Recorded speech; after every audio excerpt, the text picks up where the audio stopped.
Chris? Yes, sir, I can. Perfect. Appreciate you joining here. We got some local media members here on site. We'll take questions. For everyone in the room, if you raise your hand for questions and introduce yourself with your name and affiliation, we'll go ahead and get started. James Boyd, do you want to get started? Hi, Ben. James Boyd, Indy Star. What does it mean to have this opportunity and to really, be a Pacer and see your NBA dreams come true with Indiana? I mean, it's great, to be honest. Just having my name being called by the Pacers is really great for me. I feel like, we have a pretty good team. Like I said, but I'm a part of it now. We have a pretty good team, and I'm looking forward to having an impact right away. Bob Kravitz, go ahead. Yeah, first of all, do you prefer Ben or Bennedict? I like to say Bennedict. Bennedict, okay. What do you feel like you bring to this organization, both on the court and off the floor? I feel like off the floor, I'm a pretty funny guy. It's a great guy to be around. I like doing a lot of fun stuff, but mostly on the court, just winning. I feel like I'm a winner, and I'm a really competitive guy. So just coming to the team, first day of practice, it's gonna be really cool because I like to compete, and yeah. Thank you. Go ahead. Hi, Bennedict Hotchkiss, Pacers.com. Congratulations. Thank you. Kevin Pritchard said before the draft that it was really important to him to find someone who wanted to come to Indiana and be a part of what he's building there. Right. What entices you? What excites you about being a part of this Pacers team? I mean, just the staff in general. The staff it was really good to me when I went there for my team workout, and I feel like they really believe in me. They really believe in myself. So I feel like having the people that trust me, that be a part of for the next 4 years, trusting into my just trusting my game in general. It's great. Tony East. Bennedict, you had a workout with the Pacers. How did that go, and what are your impressions of this team now that you're a part of it? I would like to say my workout was pretty good. I did a lot of things, and I think I was really able to show how a player I was and my shooting ability. Yeah, that was pretty much it. Can you say you had a question too? Can you repeat? Yeah, what are just your general impressions of the franchise? They have a guy like Tyrese Halliburton. How you fit in with this team? I mean, it's really great, having a guy like Tyrese, which is a leader and who likes to pass the ball and just lead a team in general. It's really what I'm looking forward to play with. He will be my point guard. So just me being around and just keep learning every day will be a great thing. Kevin Brockway, go ahead. Yeah, Kevin Brockway. Just curious about the NBA Academy in Mexico City. What did you get out of those 2 years to kind of prepare you for Arizona? And how do you think it may even translate being exposed to that coming into your rookie year? Basically, I went to the academy when I was 16. I just turned 16 and going to the NBA Academy. And I feel like it was great, having the opportunity to go study abroad and play basketball in a different country, learning a new language, eating tacos, like I said. Just being around the Mexican culture, it was really fun. But also it really allowed me to grow as a person and as a player, having me just me living by myself in a different country was really good. Tom Lewis. Bennedict, this is Tom Lewis of SB Nation. I wondered, you took a big jump at Arizona this year, and as you were preparing, when did you kind of realize this moment, a top 10 pick in the NBA, was going to be realized for you?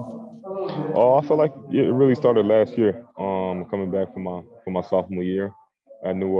There was a lot of things that I needed to improve, but just going back to college and betting on myself to improve every day and becoming, a top pick in the draft was one thing I was looking forward when I stayed another year. James. Hi, Bennedict. James Boyd, Indy Star. This is the second year in a row that the Pacers have chose the Pac-12 Player of the Year. So what's your relationship like with Chris Duarte, number one? And number two, I know you just turned 20 a couple of days ago. So is this like the best birthday gift you could have asked for? For sure, it is for sure the best birthday gift I could have, asked for. And Pac-12 Player of the Year, basically back to back is really, we're gonna have to figure out between me and Chris, who's the real Pac-12 Player of the Year. So I'm really excited.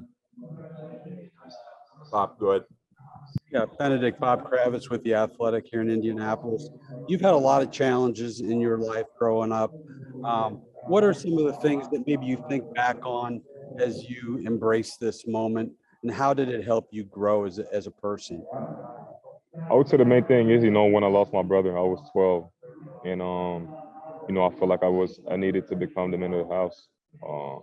It was not easy for my mom and my sister, so I had to grow really fast, and it really allowed me to grow faster than I thought, because I had big responsibilities and a lot of things that I needed to do in order, to be successful in life. So that's what really pushed me. Got time for a few more. Tony, go ahead.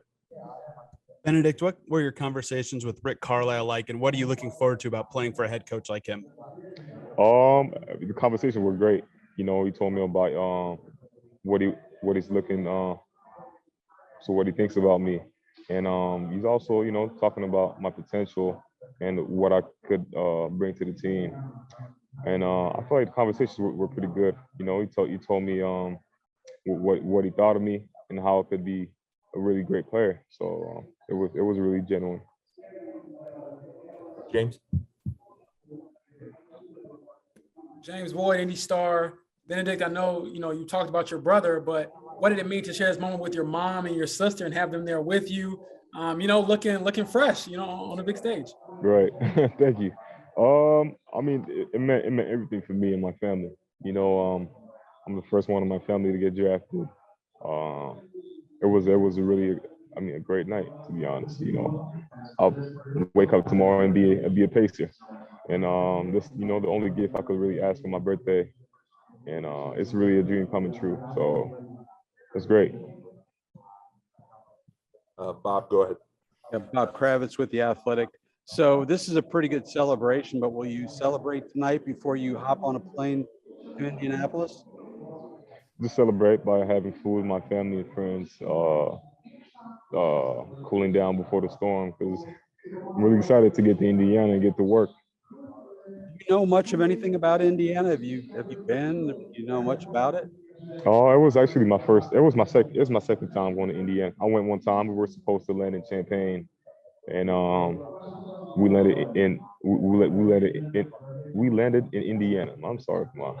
We landed in Indiana, and it was pretty hard. The weather was bad. We were supposed to play Illinois, but I feel like it ended up being good. Any other questions before we wrap here? I got one more. All right. Benedict, what lessons did you learn from your mom and your sister that you carry with you now? And what do those two women mean to you and how you became a man?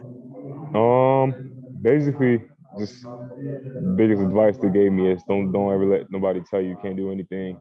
And to this day, I stand by this quote because it means everything to me. I've never wasn't able to do something because I always believe in myself. So that's the biggest quote. Having my sister and my mom besides me all the time, it's great because it's my heart. So sure. Benedict, hey, Kevin Brockway again. How do you explain your jump in production from your freshman and sophomore year in college? What went into that in terms of your improvement, your scoring, and so forth? Just me being a little bit comfortable with the ball in my hands. I was a pretty good shooter already my freshman year. We're having Tommy Lloyd putting me into a lot of ball screens helped me, being comfortable and being able to make a lot of plays off the ball, with the ball in my hands.